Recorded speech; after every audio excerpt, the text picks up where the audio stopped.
அஸ்ஸலாமு அலைக்கும் வரஹ்மத்துல்லாஹி வபரகாத்துஹு. Welcome to study tips Tamil. இன்றைக்கி நம்ம வீடியோவில் நூராயினி காயிதாவில் பாடம் 3 பார்க்க போகிறோம். பாடம் 3ல் வந்து ஹரக்கத் அப்படின்ற சட்டங்கள் தான் பார்க்க போகிறோம். நூராயினி காயிதாவில் குர்ஆனுடைய தஸ்வீதுடைய விளக்கங்கள், எந்த இடத்துல நிறுத்தி ஓதணும், நிறுத்தாமல் ஓதணும் அப்படின்ற அனைத்து விதமான சட்டங்களும் இதில் இருக்குது. அதனால் ஒரு லெசனாக நம்ம பார்த்துட்ருக்குறோம். இப்போ 2வது லெசன் முடிச்சிருக்கிறோம். 3வது லெசன் வரும். ஹரக்கத் பாடம் 3ல் ஹரக்கத் அப்படின்ற சட்டம் வந்திருக்கு. இதில் என்ன சொல்லியிருக்காங்கன்னு படிக்கலாம். ஜபர் ஜேர் பேஷ், இது 3மே ஜபர் ஜேர் பேஷ், இவைகளுக்கு ஹரக்கத் என்று கூறப்படும். இந்த 3 சிம்பிள், இது நம்ம சிம்பிள்னு சொல்லலாம். நம்ம சொல்லணும் அப்படின்னா அது மாதிரி என்ன அப்படின்னா, நம்ம தமிழெல்லாம் இப்படி புள்ளி வச்சு எழுதுகிறோமோ அந்த மாதிரி நம்ம குர்ஆனுடைய எழுத்துக்களுக்கு, அரபி எழுத்துக்களுக்கு அதுக்கு மேலே புள்ளி வைக்கிறது, சுழிக்கிறது அந்த மாதிரி இல்லாமல் இதுக்கு ஜபர் ஜேர் பேஷ் அப்படின்ற மாதிரி சொல்கிறாங்க. அதுக்கு பேர் தான் ஹரக்கத் அப்படின்ற சொல்கிறாங்க என்று கூறப்படும். ஓகேவா? இவைகளுக்கு சிறிதளவு கூட நீட்டாமல் உடனடியாக படிக்க வேண்டும். அலிஃப் என்றால் அதன் மீது ஜபரோ ஜேரோ பேஷோ இல்லாமல் இருக்கும். இவைகளில் ஏதாவது ஒரு ஹரக்கத் அதன் மீது வந்துவிட்டால் அதற்கு ஹம்சா என்று கூறப்படும். ஜபரின் உச்சரிப்பு சப்தம் வாய் திறந்த வண்ணம் மேல் நோக்கி செல்லும். ஓகேவா? இதில் என்ன சொல்லியிருக்கிறாங்க அப்படின்னா, அலிஃப் பாத்தா அப்படின்றது ஃபுல்லாக லெட்டர்ஸு. இதில் இந்த 3 சிம்பலுக்கும் சேர்த்து ஹரக்கத் அப்படின்ற பேர். அந்த அலிஃப் பாத்தால அந்த எழுத்துக்களில் இந்த ஹரக்கத் வந்துச்சு அப்படின்னா அதை என்ன சொல்கிறோம்னா ஹம்சா என்று கூறப்படும் அப்படின்னு சொல்லியிருக்காங்க. ஓகேவா? இப்போ வாங்க இதை எப்படி ஓதணும் அப்படின்றத பார்க்கலாம். இதுதான் ஜபர். இங்கே மேலே ஒரு சைடாக மேலே கோடு இருந்துச்சு அப்படின்னா அதுக்கு பேர் ஜபர் அப்படின்றது பேர். அதுவே கீழே இருந்துச்சு அப்படின்னா அதுக்கு பேர் ஜேர் அப்படின்றது பேர். அதுவே ஒரு சுழற்சி சின்னதாக இருந்துச்சுன்னா அதுக்கு பேர் பேஷ் அப்படின்றது பேர். இப்போ பாடம் 3ல் இருக்கிற சட்டங்கள் என்ன அப்படின்னா ஹரக்கத், அதை நல்லா நாம் வச்சுக்கோங்க. இதுதான் இப்போ இந்த படத்தில் பார்க்க போகிறோம். அலிஃப் ஜபர் அ, பா ஜபர் ப, த அப்படின்ற மாதிரி அப்படின்ற உச்சரிப்பில் மட்டும்தான் சொல்லணும்.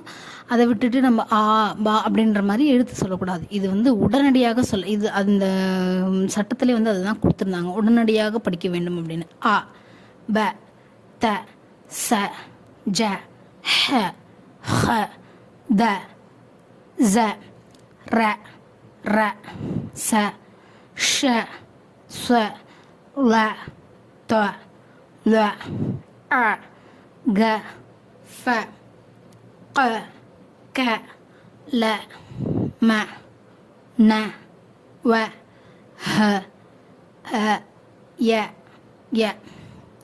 அலிஃப் ஜபர் அ, பா ஜபர் ப, தா ஜபர் த, சா ஜபர் ச, ஜீம் ஜபர் ஜ, ஹ ஜபர் ஹ, ஹ ஜபர் ஹ, தால் ஜபர் த, ஜால் ஜபர் ஜ, ரா ஜபர் ர, ரா ஜபர் ர, சீன் ஜபர் ச, ஷீன் ஜபர் ஷ, ஸ்வாத் ஜபர் ச, லாத் ஜபர் ல, துவா ஜபர் துவ, லா ஜபர் ல, ஐன் ஜபர் அ, கைன் ஜபர் க, ஃபா ஜபர் ஃப.